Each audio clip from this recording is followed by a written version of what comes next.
सन्मान आणि विचारमंचाच्या समोरील आपण सर्व सन्माननीय परिवर्तनाच्या लढ्यामध्ये ज्या ज्या महामानवांनी महानायिकांनी योगदान दिलं त्या सर्व महामानवांना महानायिकांना विनम्र अभिवादन करत, ज्यांच्यामुळे आम्ही मोकळा श्वास घेऊ शकतोय आणि जे आमच्यासाठी आपल्या घर संसारावर तुळशीपत्र ठेवून या देशाच्या सीमा राखत आहेत, त्या तमाम वीर जवानांना आणि त्यांच्या वीर मातांना विनम्र अभिवादन करत, ज्यांनी शिवसेनेचा वटवृक्ष वाढवला घडवला त्या वंदनीय बाळासाहेबांना अभिवादन करत, तुमच्यासारखीच मीही सन्माननीय पक्षप्रमुखांचं संबोधन ऐकायला उत्सुक आहे. मंचावर उपस्थित शिवसेनेचं चिलखत असा आम्ही ज्यांचा उल्लेख करतो ते सन्माननीय नेते संजय राऊत साहेब, नेते सुभाषजी देसाई, नेते अनिल भाऊ देसाई, नेते अरविंद भाई सावंत, विनायक भाई राऊत, शिवसेनेची खऱ्या अर्थाने बुलंद तोफ म्हणून आम्ही उल्लेख करू असे आमचे भास्कर दादा जाधव, ज्यांचं म्हणणं आपण ऐकलं ते ताकदीचे वक्ते नितीन बानगुडे पाटील, मंचावर उपस्थित आमच्या किशोरीताई पेडणेकर, वरुण भैया, खूप नामोल्लेख माझ्याकडनं कदाचित राहू शकतात, सगळे मान्यवर नेते उपस्थित आहेत. या दसरा मेळाव्यात एका चेहऱ्याची मला कमतरता भासते, ती म्हणजे धाराशिवच्या भूमपराड्यांचे आमचे निष्ठावंत शिलेदार ज्ञानेश्वर तात्या पाटील यांचं निधन झालं. त्या ज्ञानेश्वर तात्या पाटील यांना पक्षाच्या वतीने विनम्र आदरांजली वाहते, कारण आमच्यासाठी प्रत्येक शिवसैनिक हा शिवसेनेच्या कुटुंबाचा महत्त्वाचा भाग आहे. दादा हो, आज दसरा आहे. दसऱ्याच्या निमित्ताने राज्यभरामध्ये वेगवेगळे उपक्रम साजरे केले जात आहेत. गावापासून देशापर्यंत प्रत्येक जण हा सण उत्साहात साजरा करत आहे. गावगाड्यातला प्रत्येक माणूस, इथला मराठा, साळी माळी कोळी तेली तांबोळी आतार बागवान सुतार लोहार कुंभार रामोशी बेरड बेस्तर बेलदार घिसाडी कैकाडी पारधी कंजारभाट सिक्कलगार आराधी भराडी गोंधळी सगळ्या जातीची माणसं हा दसरा मेळावा अत्यंत आनंदाने साजरा करत आहेत आणि या निमित्ताने राज्यभरात वेगवेगळे मेळावे होत आहेत. त्यात एक सकाळी महत्त्वाचा मेळावा संपन्न झाला, तो राष्ट्रीय स्वयंसेवक संघाचा. आणि राष्ट्रीय स्वयंसेवक संघाच्या सरसंघ संचालकांनी आज आपल्या अभिभाषणामध्ये असं म्हटलं की द्वेष संपला पाहिजे, सांप्रदायिक विभाजन होता कामा नाही, देश बलशाली झाला पाहिजे, हा देश मजबूत झाला पाहिजे, जाती जातीच्या धर्माधर्माच्या भिंती तोडल्या पाहिजेत, दुर्बल घटकांना सोबत घेतलं पाहिजे. सरसंघ संचालक जी आपलं म्हणणं सरांखो पण सरसंघ संचालक जी तुम्ही हे सांगताय कुणाला? कारण महाराष्ट्रातल्या गावगाड्यात राहणारी 18 पगड 12 बलुतेदार 18 आलुतेदार इथला मराठा साळी माळी कोळी तेली तांबोळी आतार बागवान सुतार लोहार कुंभार रामोशी बेरड बेस्तर बेलदार आराधी गोंधळी भराडी कैकाडी कंजारभाट सिक्कलगार पारधी जोशी चित्रकथी ही सगळी माणसं गुन्ह्या गोविंदानेच नांदतात. पण सरसंघ संचालक महोदय, जर खरंच द्वेषबुद्धी संपवायचा सल्ला द्यायचा असेल तर आमची आपल्याला दोन्ही हात तिसरं मस्तक जोडून नम्रतेची विनंती असेल, हा सल्ला सगळ्यात आधी राज्याचे उपमुख्यमंत्री देवेंद्र फडणवीसांना आपण द्यावा, ज्यांनी या राज्यामध्ये माणसात माणूस ठेवला नाही, जातीत जात ठेवली नाही, ज्यांनी इथे द्वेषाचं राजकारण पसरवलं आणि ते द्वेषाचं राजकारण पसरवण्यासाठी कोकण मध्ये न चालणारी चिल्लर जी बाजारातनं रद्दबातल झाली आहे, असे 4 आणे 12 आणे तुम्ही इथं बाजारात आणताय आणि तुमची न खपलेली 4 आण्या 12 आण्याची चिल्लर इथे लोकांमध्ये जर जाती द्वेष पसरवत असेल तर सरसंघ संचालक साहेब जरा देवेंद्रजींचे कान उपटा आणि सांगा त्यांना की आम्हाला हा महाराष्ट्र शांत हवा आहे, इथे सांप्रदायिक विभाजन कृपया करू नका. पण हे सांप्रदायिक विभाजन का केलं जाते? का? आधी ही 4 आणे 12 आण्याची चिल्लर हिंदू मुस्लिम करत होती. पण आम्ही आभार मानतो इथल्या हिंदूंचेही आणि मुस्लिमांचेही, ज्यांनी कमालीचा संयम दाखवला, ज्यांनी कमालीचा समंजसपणा दाखवला आणि यांच्या लव जिहाद किंवा ओट जिहाद अशा कुठल्याही धार्मिक विद्वेषाची पेरणी करणाऱ्या, विष पेरणी करणाऱ्या यांच्या कुठल्याही बोलण्याला त्यांनी कवडीची किंमत दिली नाही. मग त्यांनी दुसरा खेळ चालवलाय. आता हिंदू मुस्लिम कार्ड चालत नाही म्हटल्यावर मराठा ओबीसीचं कार्ड खेळण्याचा प्रयत्न आता पुन्हा त्यांच्याकडून येते. हे मराठा ओबीसीचं कार्ड खेळणारी माणसं गावगाड्याची वीण उसवण्याचा प्रयत्न करत आहेत. माय मावल्या हो, दादा हो, राजे हो, अरे विचार करा. कालपर्यंत आम्ही गावगाड्यात सगळे एकत्र राहत होतो. आमची मराठा समाजातली मराठ्याच्या बाईला जर संक्रांतीचा सुगड पुजायचा असेल तर ती कुंभाराळीत जायची आणि सुगड आणायची. कुंभाराला जर नवरात्रीची माळ आणायची असेल तर ती माळ्याकडे जायची आणि देवीची माळ आणायची. माळ्याला जर काही आऊत लागला, नांगर लागला तर तो सुतार गल्लीत जायचा आणि आऊत आणि नांगर आणायचा. सुताराला दुर्डी लागली, सूप लागलं, टोपलं लागलं, तो काही काड्याच्या बुरडाच्या गल्लीला जायचा. आणि यांना कुणाला जोंधळा लागला तर ते अजून कुळी कुणबटाच्या खळ्यावर जायचे.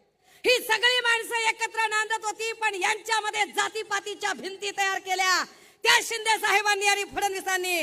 हे आम्हाला शहाणपण सांगतात. आणि हे का असं करतात? कारण यांना माहिती आहे की उद्या निवडणुका लागल्या आणि लोकांमध्ये गेले तर लोक यांना प्रश्न विचारणार आहेत. लोक यांना प्रश्न विचारतील की इथल्या बेरोजगारीचं काय केलं, इथल्या नोकर भरतीचं काय केलं. सत्तेत आल्यापासून एमपीएससीच्या 70 प्रकारच्या परीक्षा झाल्या आणि 70 प्रकारच्या परीक्षांमधल्या 65 परीक्षा यांची पेपर फुटी झाली. यावर लोक प्रश्न विचारतील. लोक पेन्शनवर प्रश्न विचारतील, आरोग्य भरतीवर प्रश्न विचारतील, तलाठी भरतीवर प्रश्न विचारतील, होमगार्ड प्रश्न विचारतील. आश्रमशाळेतले शिक्षक ज्यांच्या पगारी झाल्या नाहीत ते आश्रमशाळेतले शिक्षक प्रश्न विचारतील. आरोग्य खात्यातले आमच्या कर्मचारी आया बहिणी प्रश्न विचारतील. या प्रश्नांची उत्तरं या लोकांकडे नाही आहेत. आणि म्हणून ही माणसं राजकारण करतात. बरं, आपण याच्यावर जेव्हा कधी यांना प्रश्न विचारावे त्यावेळेला ते लगेच सांगत असतात की नाही, याच्यावर राजकारण करू नका, त्याच्यावर राजकारण करू नका, हे बोलू नका, ते बोलू नका. कोण राजकारण करते? कोणत्या प्रश्नाची उत्तरं त्यांनी दिली? ते शिंदे साहेबांचे सगळे बोलघेवडे आमदार आकडे सांगतात. 6,000 कोटीचा निधी, 10,000 कोटीचा निधी, 5,000 कोटीचा निधी. अरे गेला कुठं? गावात रस्ते नाही, नीट लाईट नाही, गटर नाही, मीटर नाही. गेले कुठे हजारो कोटी रुपये तुमचे? किती थापा हाणाल आणि किती लोकांना भुलवाल. पण यावर ते चकार शब्दाने बोलत नाहीत. या प्रश्नांची उत्तरं ते देत नाहीत. शेतीमालाला भाव का नाही, सोयाबीन कापसाचं काय झालं, यावर ते काहीच बोलायला तयार होत नाहीत. यावर बोलायचं सोडून ते जातीपातीचे भांडण लावायचा प्रयत्न करतात. आर्थिक प्रश्नावर तर ते बोलतच नाहीत. दादा हो, 1962 पासून ते 2014 पर्यंत, 1962 ते 2000 या राज्यावरचं कर्ज होतं 2,37,000 कोटी आणि गेल्या 10 वर्षात कर्ज झालं 9,54,911 कोटी. 10 वर्षात तिपटीने कर्ज वाढलं. ही वित्तीय तूट इतकी मोठी आहे की कदाचित पुढची 10 वर्ष ती तूट भरून निघणार नाही. तरीही घोषणांची आणि आश्वासनांची खैरात चालू आहे. काल परवा जाहिरातीचेच पैसे देत नाहीत म्हणून जाहिरातदार आणि कंत्राटदार बोलत होते. त्यावरही ते बोलायला तयार होत नाहीत. बरं, आपण काही बोलावं तर ते म्हणतात राजकारण करताय तुम्ही. कुणी राजकारण केलं? शिंदे साहेब, राजकारण कुणी केलं ते जरा नीट समजून घ्या. जिवंत माणसांचं सोडा, तुम्ही तर महापुरुषांचं सुद्धा राजकारण केलं. शिंदे साहेब, तुम्हाला एकही आंदोलन हाताळता आलं नाही. आम्हाला आनंद आहे की सन्मान्य पक्षप्रमुख जेव्हा जितका काळ या राज्याचे मुख्यमंत्री म्हणून होते तेवढा काळ या राज्यात एकही सांप्रदायिक आणि धार्मिक दंगल झाली नाही. पण शिंदे साहेब तुम्ही ठरवून धार्मिक दंगली घडवून आणल्या. धार्मिक दंगली घडवण्यासाठी कारणीभूत असणाऱ्या शांतिगिरी सारख्या महाराजाच्या पाठीशी उभं राहण्याची भूमिका तुम्ही घेतली. तुम्ही खऱ्या अर्थानं महाराष्ट्र नासवण्याचं काम केलं. तुम्ही शहाणपण सांगायचं आम्हाला आणि ते सांगतात महापुरुषांचं राजकारण. शिंदे साहेब आठवा, तेव्हा तुम्ही इकडेच होतात, नंतर गद्दारी करून गेलात. तुम्ही काय केलं? 10 वर्षापूर्वी 2014ला नरेंद्र मोदी यांनी इंदू मिलची कुदळ मारली होती. गेल्या 10 वर्षात डॉक्टर बाबासाहेब आंबेडकरांच्या स्मारकासाठी त्या इंदू मिलची एक साधी वीट रचली नाही. याच्या उलट दीक्षाभूमीचं खोदकाम तुम्ही केलं. तुमची आघोरी भूक काही संपत नाही. तुम्ही किती राजकारण करावं? इकडे तुम्ही इंदू मिलचं स्मारक उभं केलं नाही, तिकडे अरबी समुद्रामध्ये छत्रपती शिवरायांचं स्मारक उभं करणार होतात. ते छत्रपती शिवरायांचं स्मारकही तुमच्याच्याने उभं करणं झालं नाही. हे तर नाहीच नाही, पण याच्याही पेक्षा आश्चर्य की छत्रपती शिवरायांचा पुतळा पडतो. शिंदे साहेब, छत्रपती शिवरायांच्या पायाशी जाऊन तुम्ही शपथ घेतली. किती खोटारडं वागाल. महाराजांची शपथही तुम्ही पाळली नाही. आणि तुम्ही वरून ते सांगतात की पुतळा कशाने पडला, तर म्हणाले ताशी 45 किलोमीटरचा वारा होता. ताशी 45 किलोमीटरचा जर वारा असेल तर कोकणामध्ये अनेक नारळाची झाडं आहेत, ती झाडं का पडली नाही? त्या झाडांवरचं साधं नारळ सुद्धा पडलं नाही. आणि तरीही हे आम्हाला सांगतात की ताशी 45 किलोमीटर, आणि त्या आपटेला तुम्ही सहज सोडून देता. तुम्हाला महापुरुषांची अस्मिता काहीच वाटत नाही. पण या वेळेला दादा हो, हे समजून घ्या, लोकसभेच्या इलेक्शनला प्रभू श्रीरामाने यांना चितपट केलं आणि विधानसभेच्या इलेक्शनला छत्रपती शिवरायांचे मरहट्टाच्या पठारावरचे मावळे यांना धूळ चाखल्याशिवाय राहणार नाही. ही माणसं एकही प्रश्न, मग आम्हाला ते सांगायला लागले. एक नवा शब्द काढला, गोंडस गुटगुटीत शब्द काढला आणि म्हणाले fake narrative, fake narrative, fake narrative. कसलं फेक नरेटिव्ह? कुणाचं फेक नरेटिव्ह?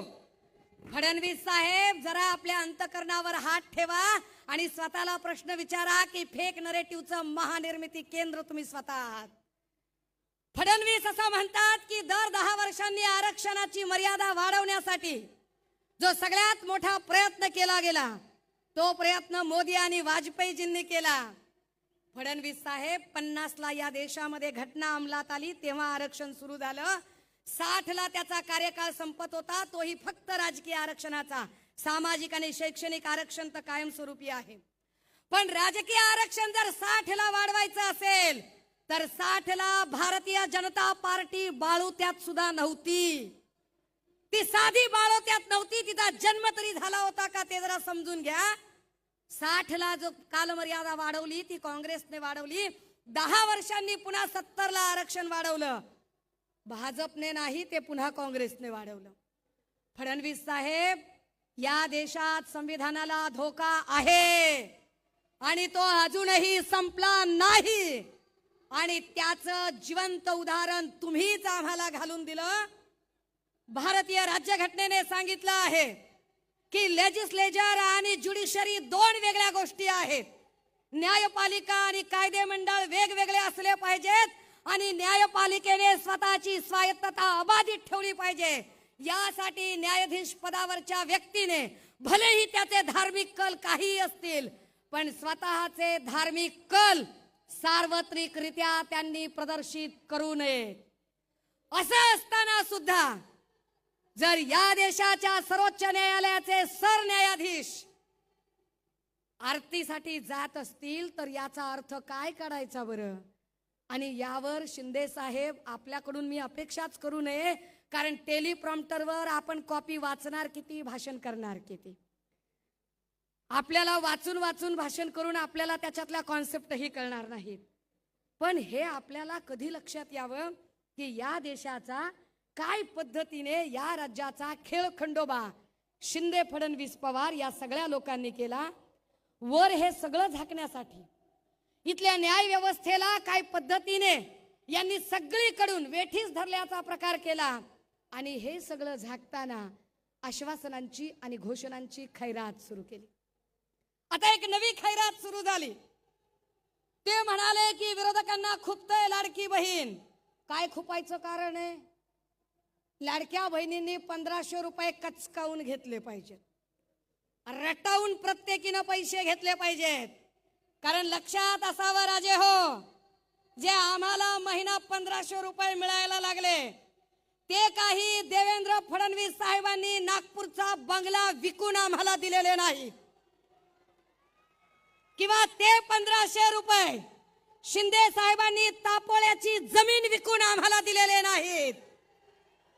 दोघांनीही काही आपल्या खिशात हात घालून आम्हाला पैसे दिले नाहीत. हे पैसे आमच्या कष्टाचे पैसे आहेत. आमच्याच राज्यातल्या नागरिकांनी जो टॅक्स भरला त्या टॅक्सचे पैसे आहेत.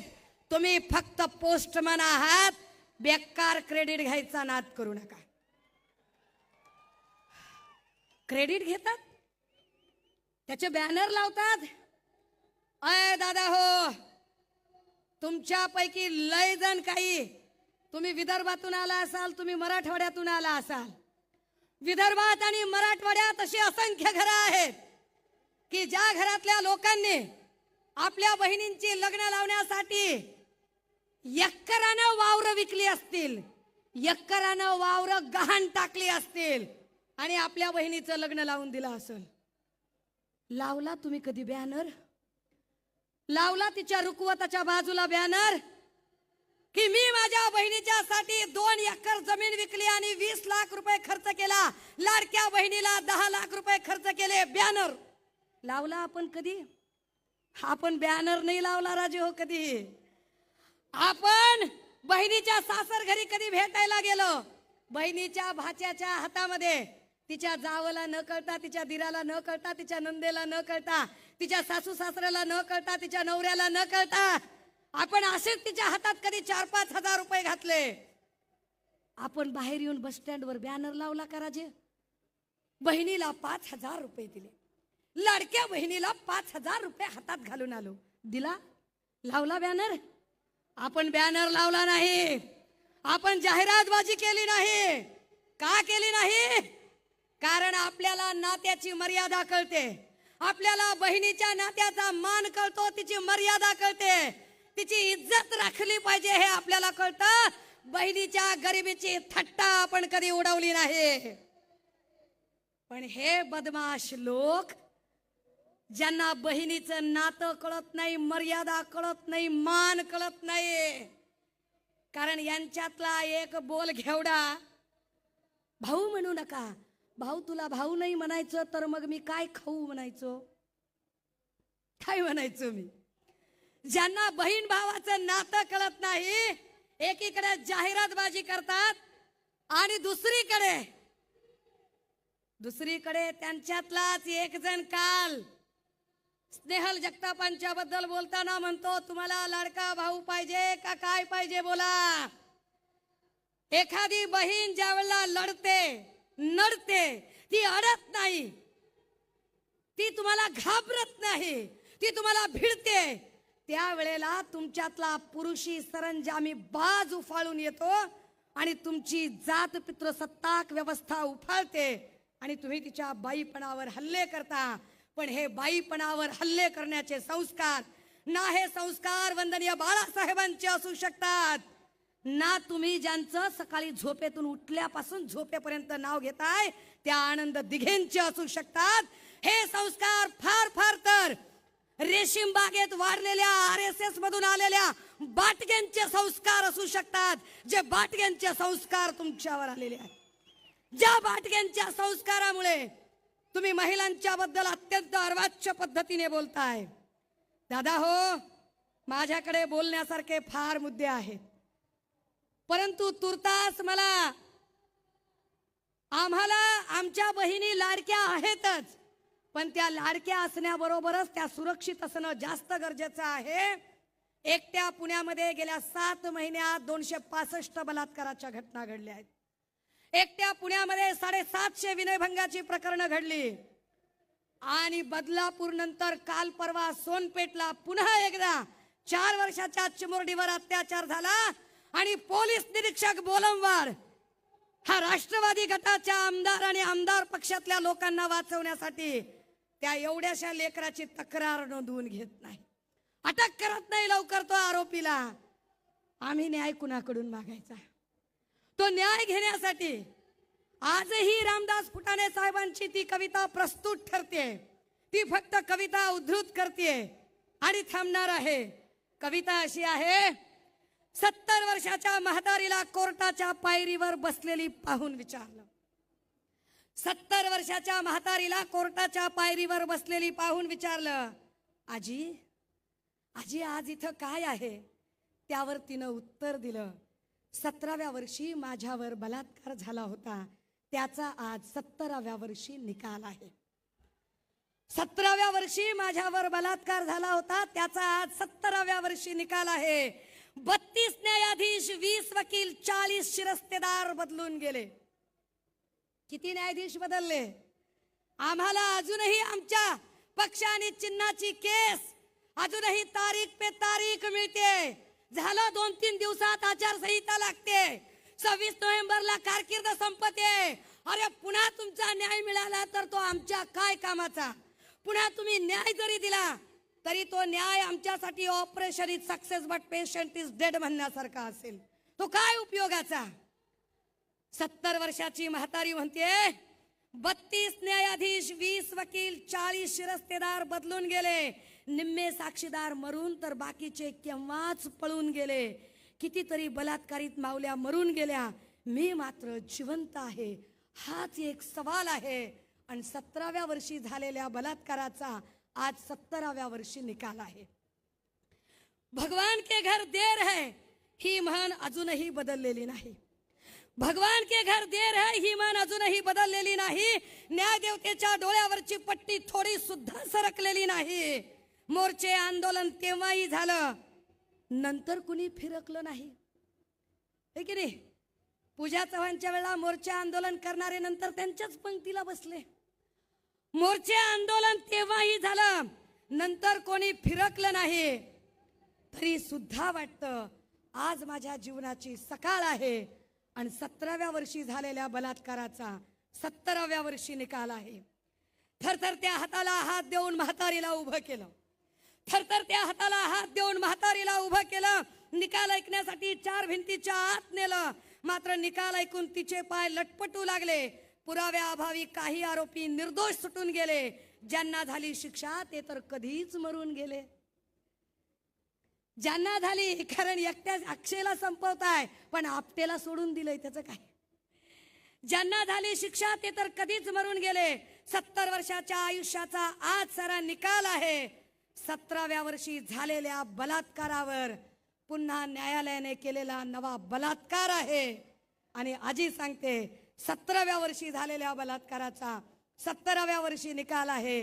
दादा हो, हे चित्र बदलायचं असेल तर, हे चित्र बदलायचं असेल आणि महाराष्ट्राच्या लेकी बाळींना सुरक्षितता प्रदान करायची असेल तर या शिवतीर्थावरून महाराष्ट्रात सगळा